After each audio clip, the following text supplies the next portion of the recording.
All right, how's everyone doing today?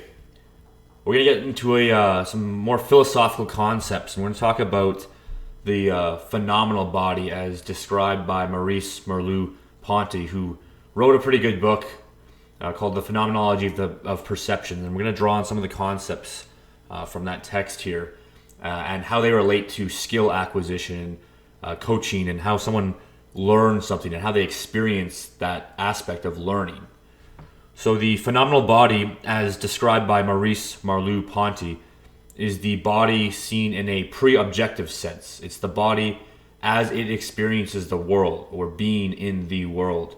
It's what we live through in each moment. It is not the body that we uncover in anatomy or biology. It is not the network of physiological and neurological processes. It is the body that is a priori to our knowledge, a priori to the scientific and objective aspects of the body. This is a body that understands the world. The body itself has a sort of comprehension of the world that it lives in. It is already in existence, and it gives meaning to its surroundings by being in relation to them. That is, the objects that you're surrounded by have meaning based on what you can do with them or how they relate to you. And the body gains meaning from that relation as well. So this phenomenal body, it's not a mass of matter that's where the organs of motions are localizable mechanisms, right? So it's not just pure matter made up of moving parts and mechanisms where you can say, well, that part there is the mechanism for this motion. That's not what we're talking about. And that's not really how the body works. No, the body, in this sense, forms a living connection with the world that it inhabits, and it draws on this world for meaning. Your body is integrated with the mind and the environment that it inhabits. And all of these things work together to produce movement. It's a unity of body and soul. This phenomenal body is the one that we come to by bracketing off our assumptions about how the body operates in the biological sense. These understandings of the body that we achieve through a phenomenological reduction. So this is the process by which we come to find the essence of meaning or experience. And we do this by suspending our preconceived notions of the objective aspects of experience. So we bracket off, here's what we know about biology. We take that off to the side and just look at experience for itself. So that's what we're talking about here with the phenomenal body. What is just experienced without saying, oh, this is the blood flow to this area. This is how that muscle contraction operates with the calcium ions involved. We're just putting that off to the side for now. It's not that that stuff isn't relevant, but it is that it's not important for this aspect of our understanding of the experience, and it can cloud our judgment in how we describe the feelings that we are going through in these movements. So this phenomenological approach to things, to how the body works, is helpful in uncovering how we may come to move through the world and acquire skills. It's also useful for how we teach others to acquire skills. You see, when coaches get too caught up in the biomechanics of movement, the anatomy, all the moving parts in the objective sense, the message to their students can get lost in translation. Because if you use too technical language with your students, it doesn't really mean much to most people. And this is because the pre-objective body, that phenomenal body, doesn't experience the movement as some rigid physics-based equation constructed to produce that movement. Movement is just enacted according to the demands of the situation. So people aren't thinking about move my leg at 45-degree angle to produce a stride when they're skating. That's not what we're thinking. We're just enacted according to the situation. And to quote Merleau-Ponty from Phenomenology of Perception, he says, every mechanistic theory runs into the fact that the learning process is systematic. The subject does not weld individual movements to individual stimuli, but rather acquires the power of responding with a certain type of solution to a certain form of situation. The situations may differ widely from case to case. The responding movements may be entrusted sometimes to one effector organ and sometimes another. And situations and responses resemble each other in the different cases, much less through the partial identity of the elements than by the community of their sense. Must we then place an act of understanding at the origin of the habit that would first organize the habit's elements, only later to withdraw from it? And there's a lot to that, but the core that I'm taking away, like what I'm getting at here, or what he's getting at here, is that we develop movements and skills through building experience, responding to situations.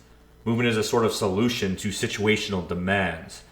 We don't stop and learn we don't take out a stop and a start in hockey just for the sake of adopting the skill for itself. There is a situational demand that will call for the stopping and the starting when playing a game of hockey. So it's not just the skill on its own. There's a reason for that skill. There's a situation. It's situated somewhere. And to the extent that we do abstract skills out of the situational demand, it's only there. We only do that to refine and develop portions of the skill. The full realization of the skill only comes to fruition when situated in the appropriate context. So, in this example of stopping and starting, you might just put the kid on a line or between two lines, and they stop and start between the lines. So you're just taking it to refine the small aspects, the details that you might not be able to focus on in a game situation.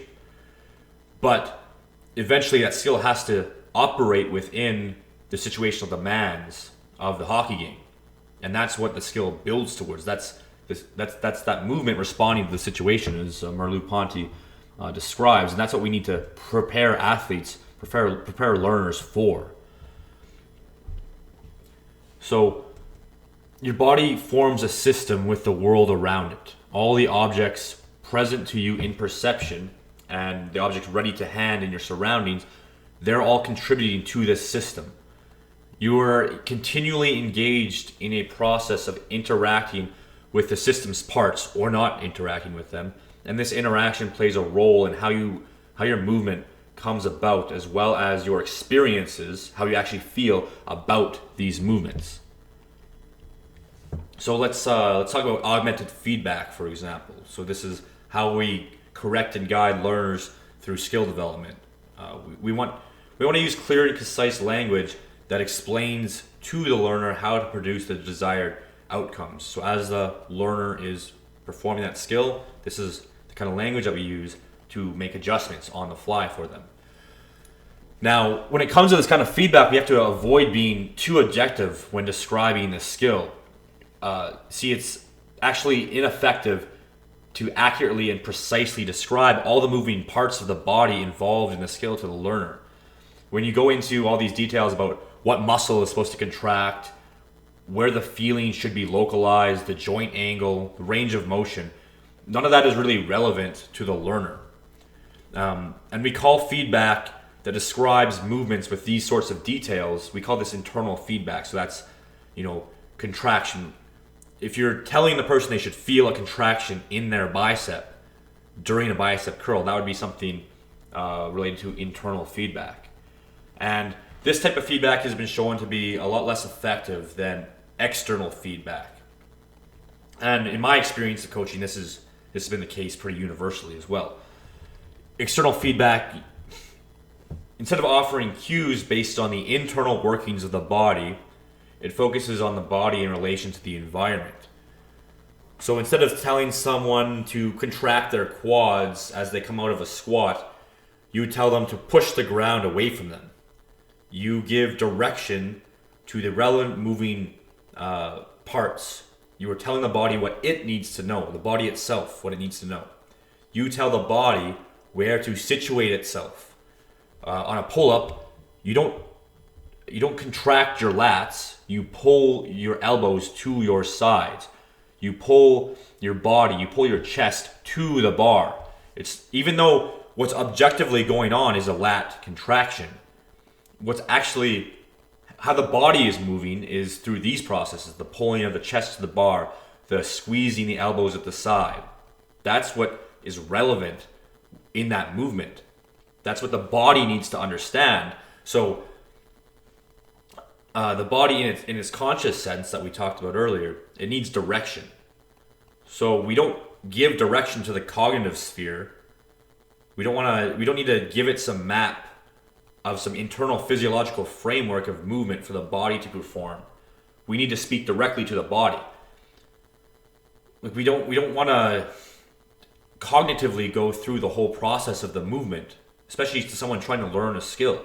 They don't need to know all of those moving parts in the sense of, here's what is going on in that muscle. Here is what the angle of motion is.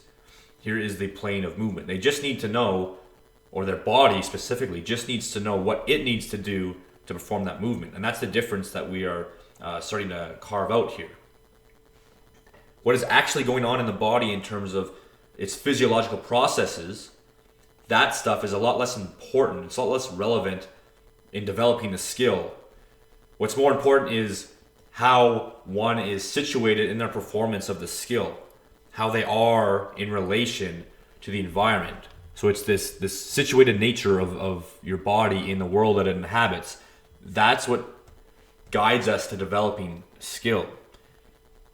So at something that Merleau-Ponty states, he says, prior to stimuli and sensory contents, we must recognize a kind of inner diaphragm which determines infinitely more than they do, the person, the individual, what our reflexes and perceptions will be able to aim at in the world, the area of possible operations, the scope of our life.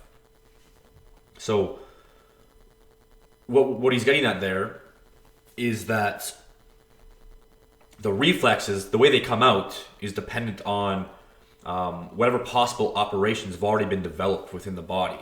So let's look at the example of the slip of the boxer. A boxer practicing or performing a slip in a match to avoid a punch. It's not pre-planned or calculated through some representation in the mind based on inputs and outputs. It comes out as the punch arrives in whatever way it must. Whatever the situation demands, that is how the body responds, or maybe fails to respond.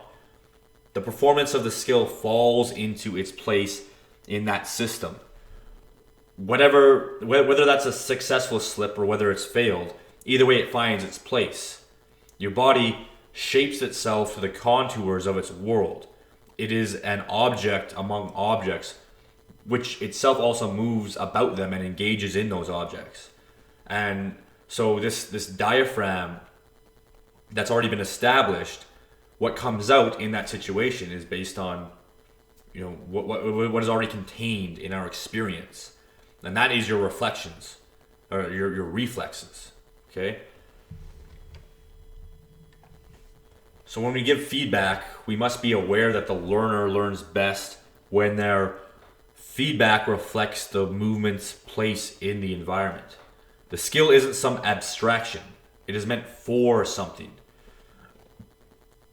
Though humans can perform abstract movements, we can perform them, it is more difficult for us. In fact, Merleau-Ponty spends a lot of time describing the case of an agnosia patient for many different reasons. And then an agnosia patient, this is someone they have normal functioning senses, but they lack the ability to recognize objects. And there's a lot that goes on in phenomenology perception describing this.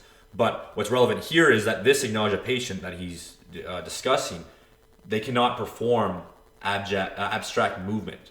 So he cannot point his finger just for the sake of pointing. If you tell him point over there, just there as in general there, he can't do that. Now we can do that, the average person can. But he can only enact that pointing if there's an object to point to, a concrete place in his environment to point to. And while we may be able to perform abstract movements, this is reflective of the fact that it's more difficult for us.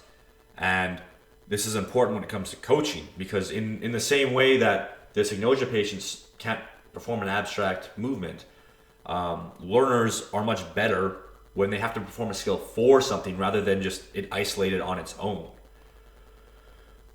We don't want to purely practice things as standalone instances. We want to situate them in some relevant environment. Now, as was stated earlier, you'll have to maybe take the stop and the start out to work on some of the details, but ultimately it has to resolve in a relevant and situated performance of the skill. Because we want to be able to clearly describe to the learner what is supposed to be felt and experienced.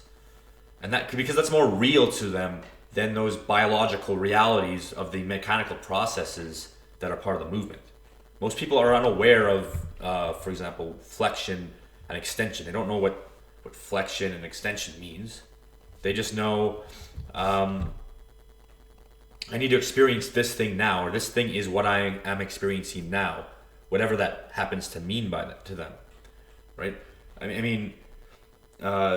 Some people can't even tell the difference between a stretch and a contraction, right?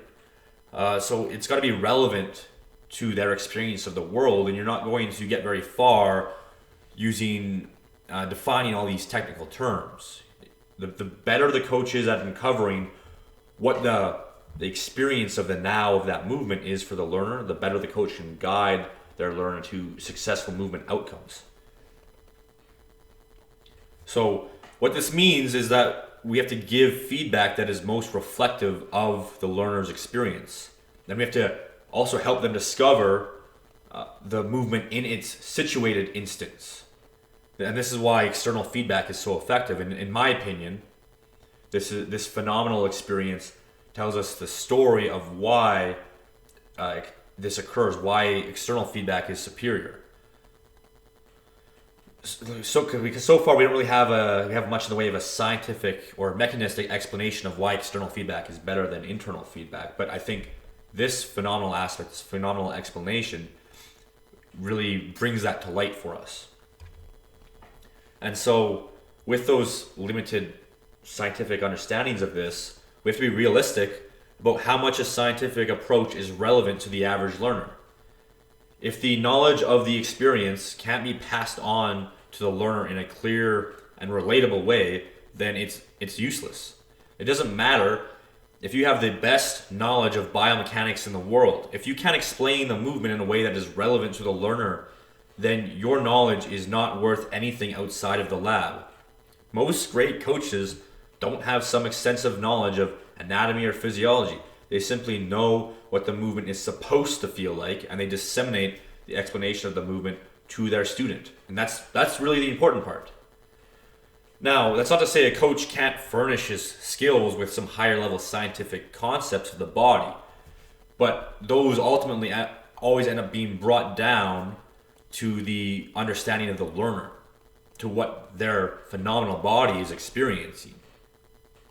And to the extent a lot of these advanced biomechanic technologies are used, again, the average person isn't getting access to them. It's really only reserved for the elite levels. So that's a whole other area of coaching, which again doesn't really fall into place for most people.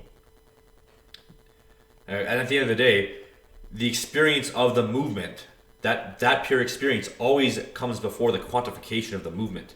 Our scientific understandings, those came way after our intuitive understandings. And with that, like the coach, and here's what we want out of a coach. The coach is the one who comprehends the experience of the movement well enough to project that experience directly into the learner's phenomenal body. He is the translator of bodily experience, not in the material sense, but in its felt sense. He tells the body, that phenomenal body, what it needs to hear so it can move through its environment properly.